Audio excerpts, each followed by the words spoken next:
This is Candid Conversations with Dr. Mayfield, a podcast that resources families and friends with tools to have important conversations about mental and emotional health. This show is sponsored by Mayfield Counseling Centers, helping you find clarity, hope, and purpose. Here's your host, Trever Shirin. Thank you for joining us today on Candid Conversations. We are glad to be joining you in our continued creation of a studio at Mayfield Counseling Centers. We're figuring it out. Slowly but surely. Fortunately for all of you podcasters, nothing has actually changed. So there's no discombobulation, and we are grateful for you and your presence with us. I just want to shout out to our podcast listeners too. I mean, we're continuing to grow in listens, and thank you if you're sharing it, and just encourage you that if you find some of this stuff valuable, as we do, obviously we're biased, but would you share it? Would you get your friends and family involved in listening? And it's our heart that we can equip people to care for others better. Yeah, that would really encourage us. Ooh, nice one. Nice slide in there. I like that. And we are talking about encouragement today. Today is part 4, I think, of a 5-part series on encouragement. You didn't know that we could get so detailed about encouraging, did you? I didn't think we could either. So let's review. Day 1. Part 1 was kind of the overview when we had the aha moment of like, oh, we probably could do a 3-part or 4-part or whatever. So there's more to this than we thought. Yeah. So I think what second one was validation that you took. Validation. Yeah, yep. Talking about the idea that just calling out things, right, that we see, and isn't it? What'd you say? It was like validation is that's the right way to do that thing. Right. That's the correct. It's calling out the obvious. Yeah. It's either or. It's either the right way or the wrong way. Right. And then we did affirmation was the second week, or third week, and that was really. So that's the right way, the wrong way to do it, and you did it really well. Yep. I know. Yep. Very simple. And so today is the next step, encouragement. Now, I think this is going to be a little bit easier to understand, and it's not as nuanced as some of the other ones. Or is it? Or is it? Bum, bum, bum. So, Dr. Mayfield, let's start by just kind of laying out our initial thoughts about what is encouragement in this overall steps of encouragement conversation. Well, as I've been thinking about this week, there's a bunch of different ways we could have done research. So I did, I went to, what does sacred text say? What does the definition in Webster's dictionary say? Mm-hmm. What does literature say? Really boring, right? But the big thing that came up was it's an identity thing, right? It's calling out things in somebody that speak to their identity, and when we talk about identity, let's maybe break that down for a second, because I'm not sure all of our listeners understand when we talk about that. But identity is who we're meant to be, who we've been created to be. Operating out of our giftings, operating out of our uniqueness, and so I think encouragement in a lot of ways is calling out and honoring, at least in my mind, those things. Mm-hmm. So for example, shout out to Trevor. We did a fantastic training on Monday with a very just thinking about this guy's experience in 45 years as a therapist, and he's it's not me, a gentleman named Steve Earle. Steve Earle. Just in case you're wondering. Yeah. So he saw something in you from a creative standpoint and goes, you know what? Yeah, I'll hire you. I'll use you to create these DVDs and these videos, right? So he saw something in your identity, your creativeness. Mm-hmm. He and maybe didn't speak over you, but he chose you to be a part of this, and you did a fantastic job. Thank you. Right, and so that's the encouragement piece right there. Like, so it's taking these things that are already there, and calling them out Yep. and speaking truth. Well, and I think something that's important, because we talked about this in the first episode, is the difference between encouragement and edification. And what I'm hearing about encouragement that will separate it from next week's conversation is that it's based on an achievement, an activity, a process, something we're doing. It's the ability to call out Doing or who you are. Sure. Right. Where I can see, like, Dr. Mayfield's built this company of 30 employees, I think, something close to that. I haven't counted recently. And, it's grossed this amount of money over the past 3 years that it's been in existence. And it's served this many people, and we're getting this sort of recognition. And so from that information about the things that you've done and the things that you've accomplished and driven, I'm able to then speak to who you are through those things. Sure. And I think that's the important aspect of encouragement, is it's kind of through that lens of, you not only did you do business right in a lot of ways, not all the time. I won't go that far. I've been around long enough. I'm gonna keep my mouth shut for a second here. But in a lot of ways, you've done business right. Sure. And you did it really well. And that speaks to who you are as a person, that you were able to do all of this and build a company. And we'll talk next week about how edification is slightly different. It is, because encouragement stops. Yeah. Right. And I think it stops in calling out those things. Yeah. Right. Let me ask you this, though. Can encouragement be done without relationship? I don't think so, because you kind of need some research. Right. I can't go up to somebody that I just met and go, really, I see this in you, and, Unless you're Sherlock Holmes, I could see that working. Well, okay, maybe. Shout out to Benedict Cumberbatch. Oh man, that guy. But no, I think you're right. It has to be in relationship, because I've got to know you and observe you long enough to go, okay, those are his giftings, those are his skills, those are her attributes, and it's something that then I'm going to spend some time. It kind of goes back to our podcast before Christmas on the art of gift giving. Right. If I'm in relationship with you or anybody else, I'm not going to just go get a gift card from Chick-fil-A and say, hey, Merry Christmas. Right. I could, and you might be grateful, going, oh, sweet, free Chick-fil-A. But if I'm really going to speak into our relationship, I'm going to go, okay, I know he likes pipes. I know he likes, fantasy, and I know he likes D&D and all these kind of things. So how can I get a gift that's going to really speak to my knowledge of him? And I think encouragement's the same way, right? I'm not going to say, hey, nice hair. Yeah, right. Your glasses and your hair go really well together. Right.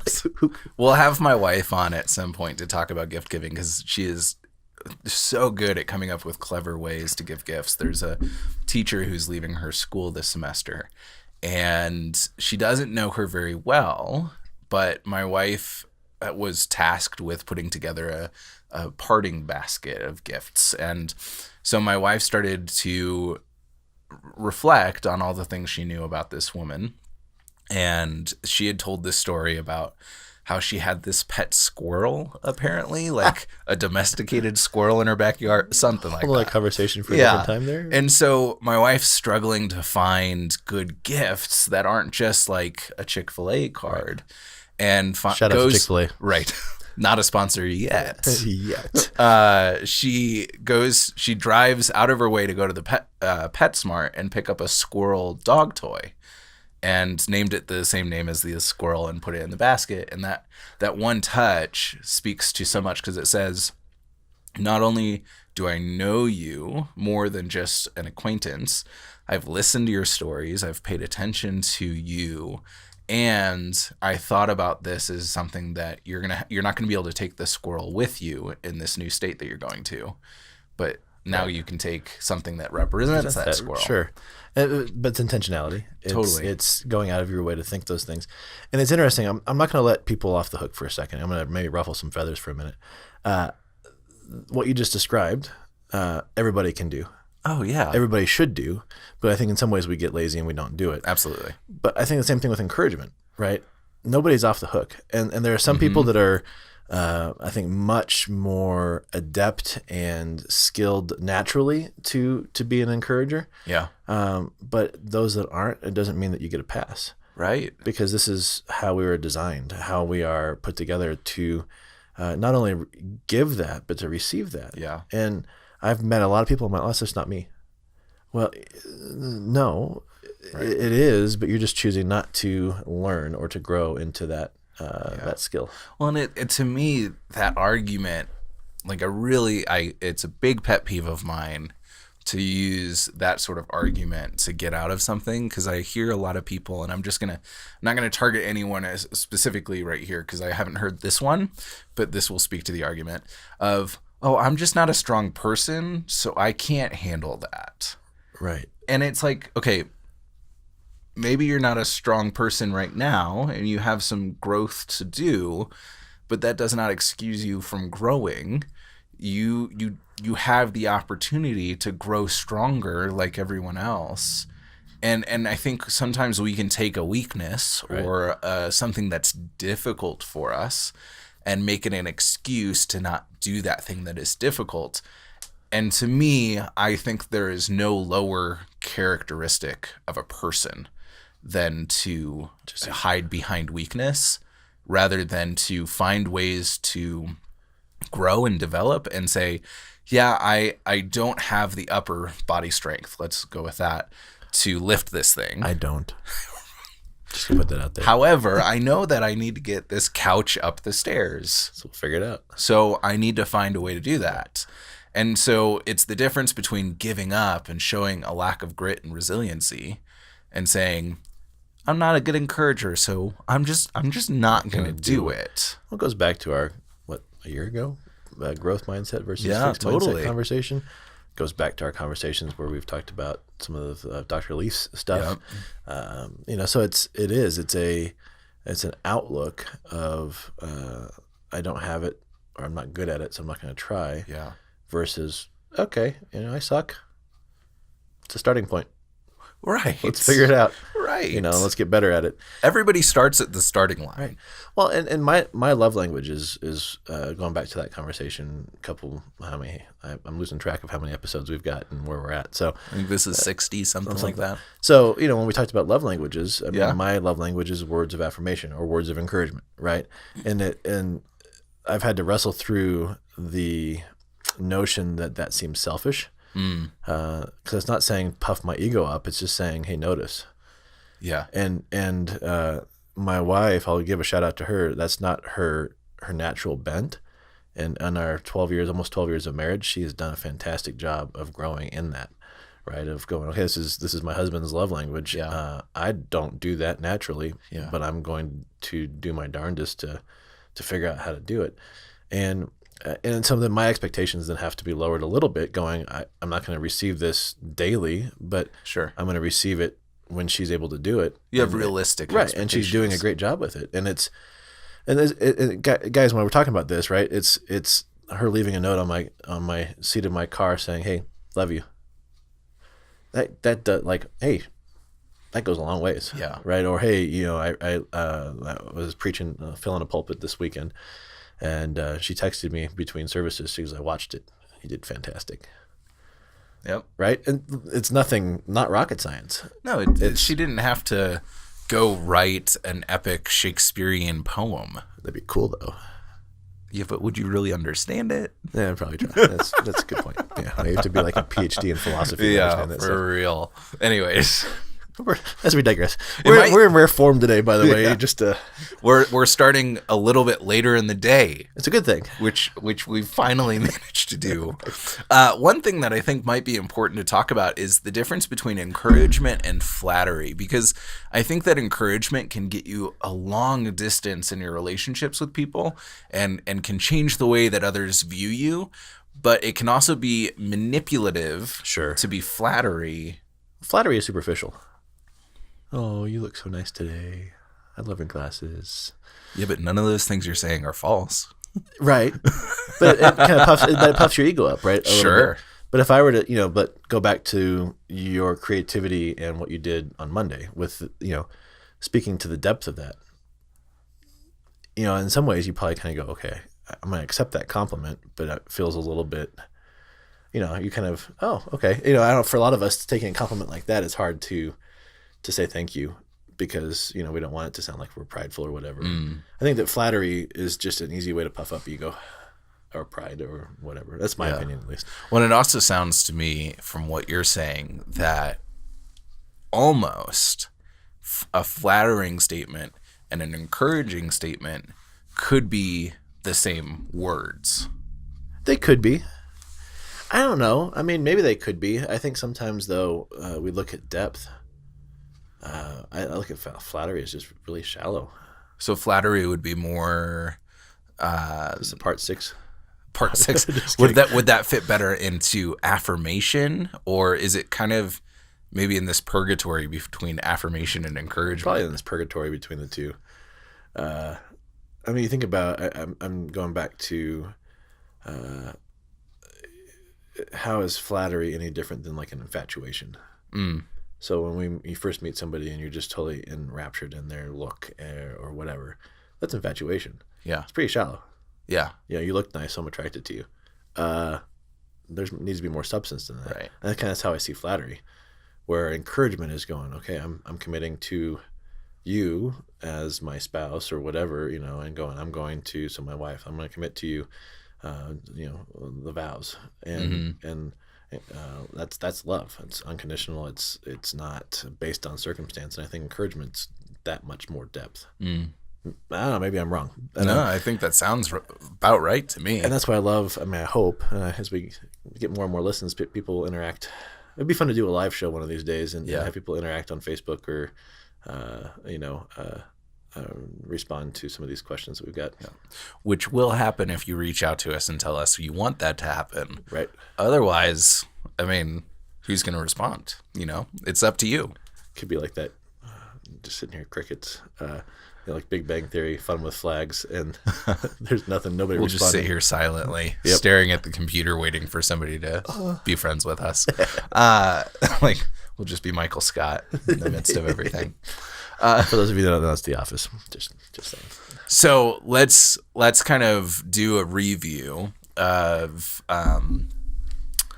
validation, affirmation, real quick, and then encouragement. So validation is you're doing that the right way, or that was done correctly, or that worked.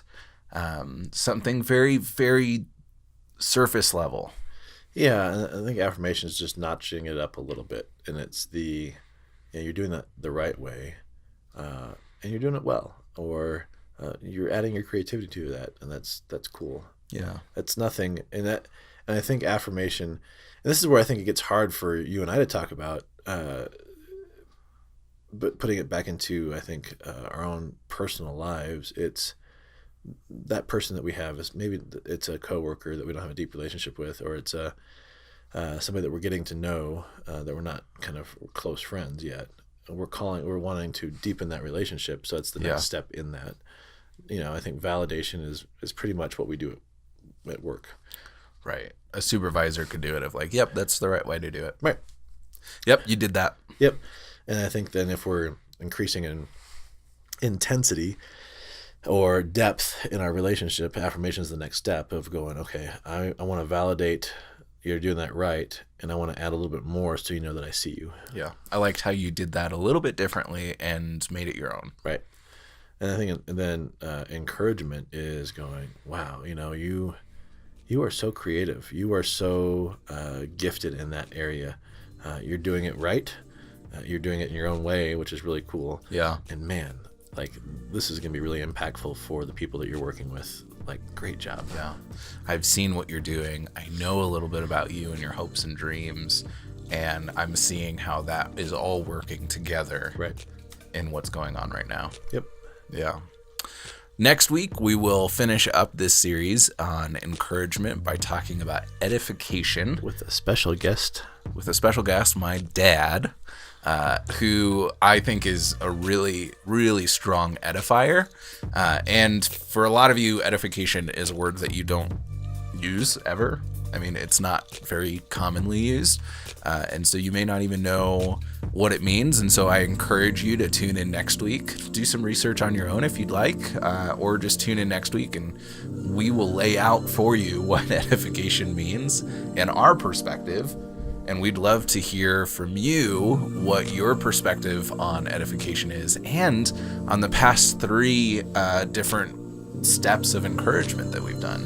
And I think it's going to be important that if you've started this series to listen through all of them, because edification is going to take it to a whole other level in my mind. Yeah. So if you feel like the past few episodes have kind of been ho-hum, I know all this, I've got it, I'm a good encourager, next episode is definitely for you. And if you're coming into this where you recognize that encouragement is not a strength of yours, we want to encourage you that we definitely believe that you have the ability to grow into this and that it's something worth the effort and the time to develop and to be an encourager, not just for yourself, but for the people that you interact with. Yeah, absolutely. Thanks for listening. We'll catch you next week. Thank you for joining Candid Conversations. If you would like more information, you can email candid@mayfieldcounseling.com or call 719-452-4803.